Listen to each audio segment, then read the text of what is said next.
Apart from being an iconic member of the royal family, Princess Diana was known for her numerous good works and charity, but with this philanthropic royal lifestyle came overwhelming pressures that the Princess of Wales struggled to come to terms with, especially under the watchful eye of media and the general public.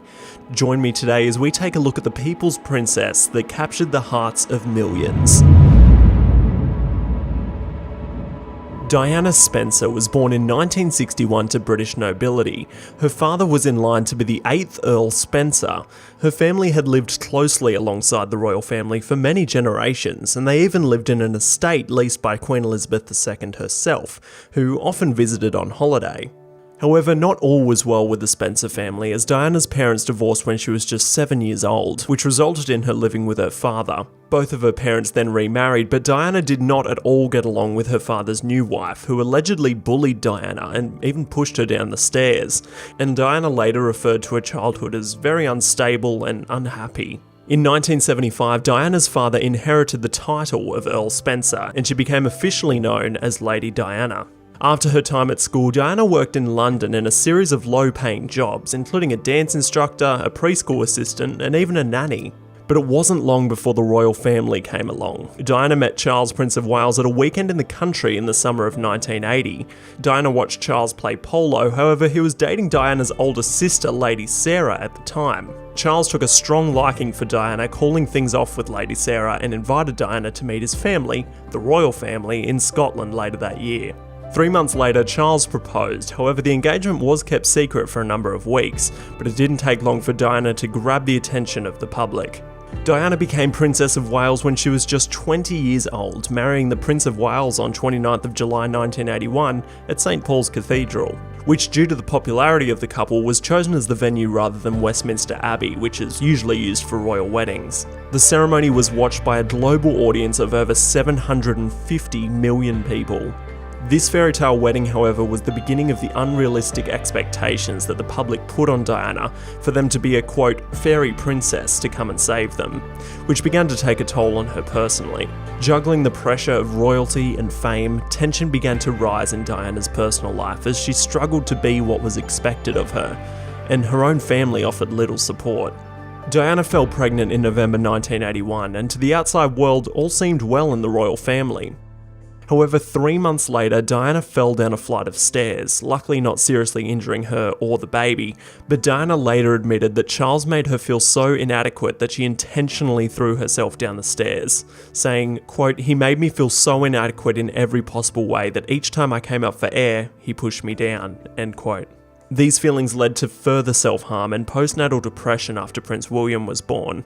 In 1984, Charles and Diana's second child, Harry, was born, and the princesses said that she and the prince were at their best during the pregnancy with Harry. However, 5 years into their marriage, it started to deteriorate rapidly due to many different factors, including their now obvious 13-year age difference, which was now evident and troublesome.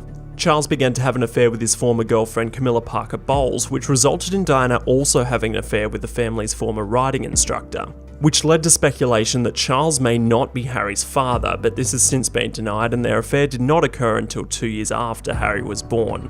All this drama caused the Queen and Duke of Edinburgh to hold an intervention for Charles and Diana, in an attempt to reconcile the royal couple. However, this was unsuccessful.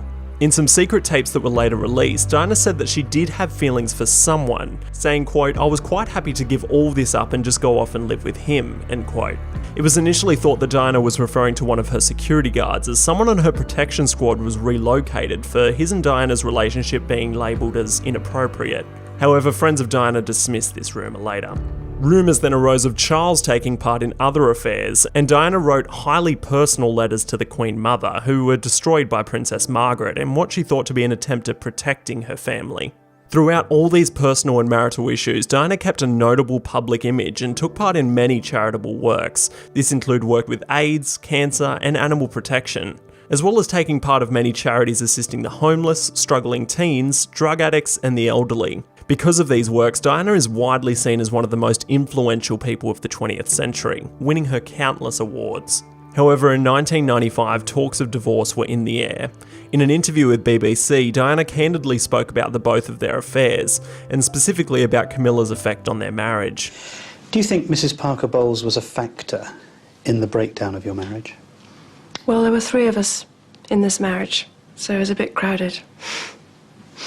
This interview was the tipping point for the royal family and caused the Queen to write to the couple advising them to divorce. The divorce was finalised the following year, including a condition that neither of them were able to discuss the details of their marriage or divorce. The day following her divorce in 1996, Diana announced her resignation from over 100 charities and retained just 6, which was thought to take pressures off of herself and concentrate on the charities she was most passionate about. Diana then had a relationship with a heart surgeon named Hasnat Khan. However, Diana broke up with him the following year and started dating a man named Dodi Fayed.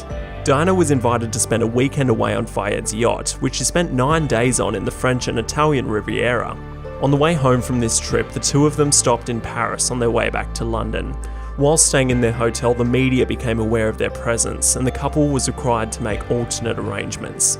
To avoid the countless paparazzi, they were rushed away. Normal programming has been suspended, and we now join Martin Lewis in the news studio. This is BBC Television from London. Diana, Princess of Wales, has died after a car crash in Paris.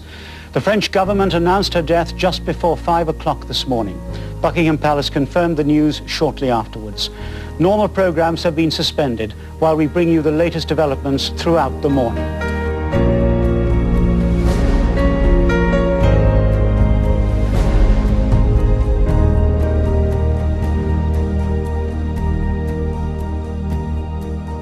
The crash also resulted in the deaths of Dodi Fayed and their driver Henry Paul, who was the acting security manager at the hotel they were staying in. The nation entered a time of mourning, and Diana's funeral was watched by a British television audience of over 32 million, which is one of the United Kingdom's highest viewing figures of all time, with many more millions of course watching from around the world. The Queen later addressed the nation. We have all been trying in our different ways to cope.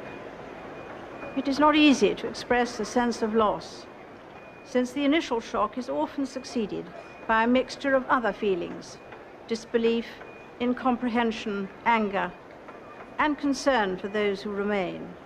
The reaction of Buckingham Palace to the tragedy was target for criticism, as their statements came across cold and impersonal. They've even made movies on this very subject.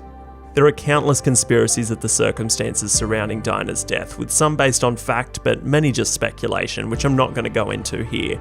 But I think it's fair to say that Diana's really made a difference in people's lives who weren't as well off as she was. And although she was flawed, that's what makes her human, and her spirit will live on for many generations to come. Hey guys, thanks so much for watching. This video is a step away from my usual content, but if you enjoyed it, then hit the like button for more videos like this. And be sure to subscribe and turn on notifications for more videos coming every week. This is Matt Rogers, and that is all.